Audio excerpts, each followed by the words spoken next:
Hey guys, it's me. Welcome back to my channel today. In today's video, I've got Harvey here. He's sort of falling asleep. It's gotta be all the bright lights around me. That's probably what it is. He is doing so much better. His paw is healing up nicely. So thank you so much for all of your tips on how to heal his paw. Today we're gonna be talking about my current beauty favorites, which are high-end makeup products that are definitely worth the splurge, especially if you like glowy, effortless makeup. This guy's falling asleep. I love you. Which is my preferred style as well. So let's get right on into it. I know I'm gonna get a lot of questions about what is on my eyes right now, and this is my first favorite that I don't think I shared with you guys that I actually hauled recently. So these are the products that I am wearing on my eyes right now. They're like one and done eyeshadows. Both of them belong to Victoria Beckham Beauty. These are their lid lustres. Now this is something that's been on my wanted list for quite some time. Basically, I just didn't know which one to get, but I picked up two shades. The first one is blonde and the second one is honey. Victoria Beckham is sold in a couple retailers. I believe Net-a-Porter is one of them. And then of course she's got her own website, but this is the gorgeous outer packaging of these eyeshadows. So all over the lid, I've got honey, which is this one, and you can see it's a beautiful bronze color with that gold element, quite foiled, but definitely very easy to put on all over the lid for that perfect one and done look. In the center of the lid, I have this other lid luster,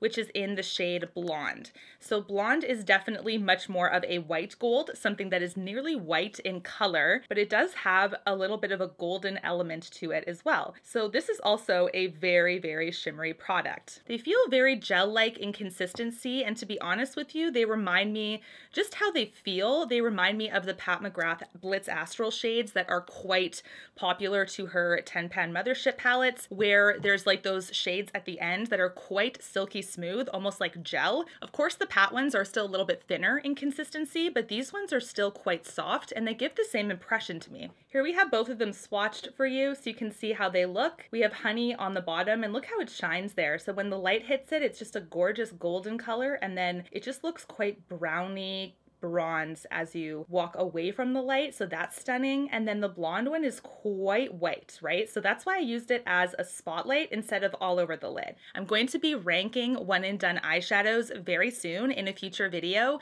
so stay tuned for that. My next favorite also comes from Victoria Beckham, and this is one that I also didn't share that I hauled recently, and I'm not sure why. It's not like I kept it a secret on purpose, but for some reason when I made this order to Victoria Beckham Beauty, I just forgot to tell you guys about it. So this next favorite is her mascara. This mascara is absolutely catered to a specific makeup user, not just anyone. It is called the Future Lash, and the packaging is very weighty in the hand. It's a gorgeous glossy black, very luxurious feeling. It just looks really classy too. You guys can see that there. We've got the gold font that says Future Lash, Victoria Beckham on the side. And what makes this mascara unique is its wand. So you can kind of see here what I mean. It is so ultra skinny and has a little bit of a wave to it. Now, this is a mascara that I absolutely love because it's so natural looking. It really does a good job of separating and amplifying what you have, but in a natural way. So this mascara is not for the girls that really want a dramatic falsy look. This is something that really does cap out at about a couple of layers, but it does a good job of separating, slightly lengthening, and definitely has a bit of a lift, which I was very happy to see because I really don't want to learn how to use my eyelash curler that I just bought. Just kidding. I will still learn it.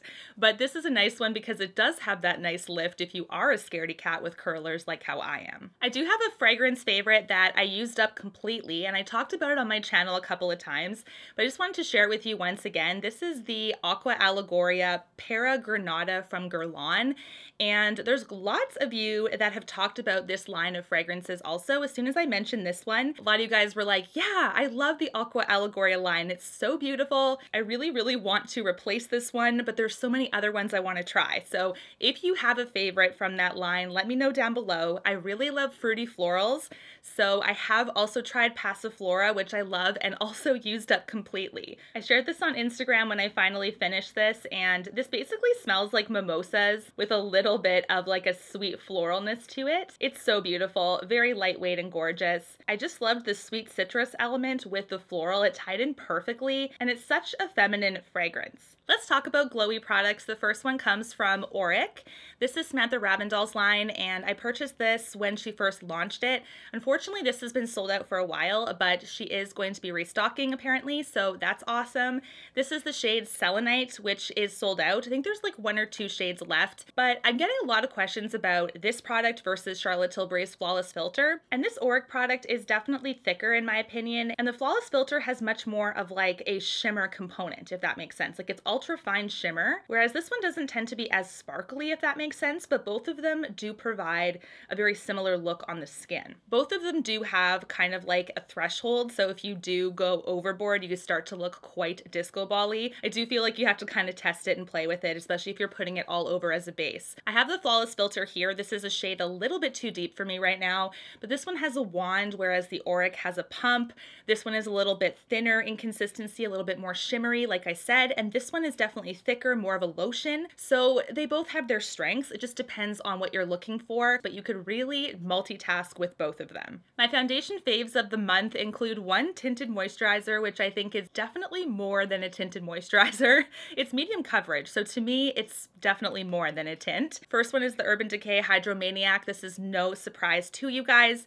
This is a lovely one. I do like how it provides a subtle glow. It's nothing too crazy, so whenever I want more, I will layer this over top of the Auric. The shade in this that I wear is shade number 30, which is light. It's a perfect match for me, and I do love the tube applicator. It has a really easy applicator method like this. You just squeeze it right out. If you do want to add some extra coverage like under the eyes and things like that, you definitely have to go in with a concealer. A word of caution for this one though, and that is for those of you that have dry skin. For some reason I feel like this is one that it does do a slight hydrating effect and a slight glow, but it's actually perfect for me. It doesn't lean too matte or too dewy. It's just absolutely right down the middle for my normal skin type. So I do feel like if you are dry skinned, it might lean a little dry for you. So if you do happen to get it, just mix it in with a moisturizing primer if you would like to kind of get more of that hydration. But the overall finish of this is lovely. It stays on the skin really nice. It does a great job of just looking flawless. Lastly, I want to mention the LYS foundation. I always say list, and I don't think that's how you're supposed to pronounce it. It stands for Love Yourself, and the shade that I have is MN1. This has been sold out for quite some time also. There's definitely some shades still available, but a lot of them tend to be sold out for long periods. So I'm hoping that the stock comes back for this product because it is really nice. This is a serum foundation, so it does have some skincare ingredients in it, and it is one that you do have to shake before you apply. I do like this one as well, but I tend to treat it just like the Urban Decay, and I do like to put the Auric primer underneath it just to add a little bit more glow. By itself, it does offer a slight glow, which I appreciate, so if you do happen to just put the foundation on with no primer, you'll be totally fine also. Simply it's just a matter of preference when it comes to what I want to apply that day, but both have been favorites. This is one that's just a little bit more buildable to a full coverage and covers a little bit more than the Urban Decay. So if I want much more of a like made up face that day or something a little bit more like perfect looking, not so natural, I guess, then I will go for the LYS. But this is one that's very everyday friendly that can show some of the flaws through your skin because it is a medium, not quite as buildable to a full like this one. I've actually tried quite a few blushes lately, and these 3 are absolutely worth the splurge as well for different reasons. So I'm going to talk about the first one that I think is personally reserved for the ultra luxury gal. This is the gal that really appreciates high fashion houses and wants to have makeup corresponding to said houses. This is definitely a collector's piece. It's something that's very special to the Hermes lover, and this is their Silky Blushes. This formulation of blush is not something that I think like absolutely blows me away to the point that I want many of them. To me, this is a lovely product. It does seem to have a silky finish. It is a little bit more matte compared to glow, if that makes sense, on my skin anyway. So I tend to go for a bit more of a glow, which is why if this formulation was a bit glowier, I would be all over this, buying the entire line. So this is the Hermes blush that I have. The shade I have is Rose Blush. It's a beautiful peachy pink. And this is something that, I mean, I personally love the compact of this. I love all the touches that they have done. I think it's stunning. There's quite a bit of product in here. It's obviously very expensive, but it's one that's quite pigmented, so you don't need a ton for it to look beautiful on the skin, and the pigmentation comes through fast. So because of that, I'm just like, you know, one shade is good. I feel like I have one little piece of the Hermes makeup line. I'm proud of it. I'm happy to have it, but I'm not like super crazy about the formulation where I'm like, give me every single shade you have. The next blush fave is actually one that I snagged off of the Charlotte Tilbury website, and this is the Glowgasm Beauty Wand. The shade that I picked up is Peachgasm. This is one that's currently in stock on her website, but the Pinkgasm one is the one that's super popular. It was TikTok famous, viral basically. Everybody cleaned out her stock. So I really wanted to try that shade initially, and then I saw this one and I was like, well, I guess I'll try it. Like, okay, that sucks. Thinking I was going to be disappointed, but this is actually a beautiful blush. I do have it on my skin today, so you can see that I kind of meshed everything in together with my highlight, my blush, my bronzer. The wand makes it super easy to apply as well. It actually has like a plush applicator, so I'll show you here. It's like this type of thing, and you don't need a ton. Like, I do a tiny little pulse of this container and it squeezes out the pigment there through the end, and then all you have to do is lightly dab the apples of the cheeks. I am interested in the Pinkgasm still, but even if it never restocks, I'm perfectly happy with this one. So Charlotte's on the left and Hermes is on the right. Okay, I can't be the only one buying the exact same shade in multiple formulations. Like, guilty as charged, but look how beautiful. I feel like this is also something I really do with lipsticks. Absolutely stunning. I have no regrets on either one. My last blush fave is my glowiest blush that I've been so obsessed about, and I do have the next shade in this line on my wish list, so it is going to be mine, I will tell you that. This is the Dior Glowy Backstage blush. There are two blushes in this line. One is this like very vibrant pink, and the other one is like a corally peach color. So this is the like, look how highlighty this is. This is a highlight pink. However, it doesn't quite translate this way on the skin. This is the shade 0001 pink. It does have a slight Dior emblem embossed into the powder itself, and it's the tiniest little compact, you guys. It's very, very cute. But upon actually hauling this, I was kind of like, is that it? Like, I was like, they got me a mini instead. They must have. No, this is full size. So here's what I mean. This is just one layer. You can see that it's still a very wearable pink. So even though in pan it looks like a highlight, like an actual highlighter, not a highlight makeup item, if you know what I mean, like a highlighter back when you were in elementary school. This has been my biggest surprise, and it's definitely worth the money. The other Dior release that I've been so obsessed with are the powders.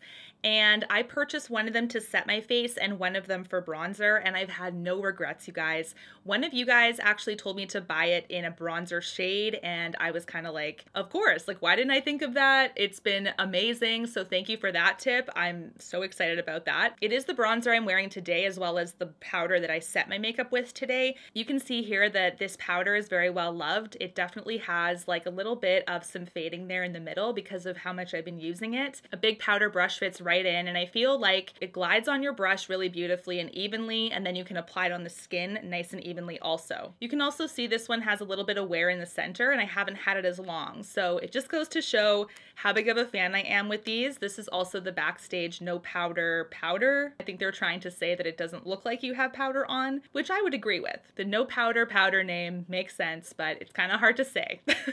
Concealer fave, hands down. I've talked your ear off on this. This is the Pat McGrath Labs Sublime Concealer. Holy grail status for this one, hands down. The shade I have is L5. I think it's perfect for covering acne as well as underneath the eye. It's a full coverage product that doesn't feel like a full coverage product. That's always my biggest thing with full coverage products, is that they often feel heavy, but this doesn't feel heavy. It feels like a medium coverage product. So that's really nice. It's been a very nice surprise. The doe foot on this is nice and small, so you can really get underneath the eye, which I love. And the packaging as well is glass.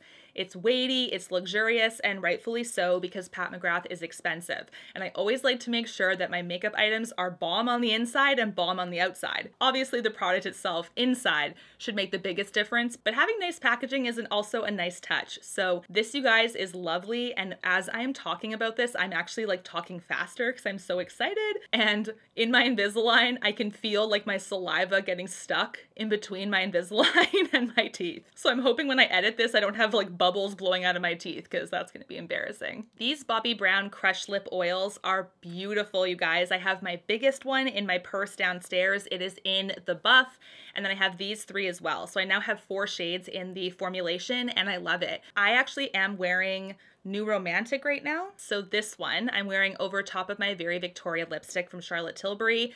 I love these just by themselves for a light wash of color, brings hydration to the lips, makes them nice and smooth and glossy, but do not wear these with a mask because they will transfer. Because they have oil infused in them, they're very lightweight and they move quite a bit. I feel like they're very easy to apply, just like very quickly, one and done. You don't really need a mirror or anything because they are so like light wash of a pigment. You just want to look put together, but you don't really want to try. That's kind of the product I'm talking about, is these. So they're very, very beautiful. I feel like they also add some shine and they bring light to your lips, so they kind of make them look a little fuller than they are. And this one also has been quite a surprise for me. It's definitely worth the splurge. The next product is the Charlotte Tilbury Instant Look in a Palette. This is the Look of Love collection, and this is a palette I know a lot of you guys are really interested in my thoughts on.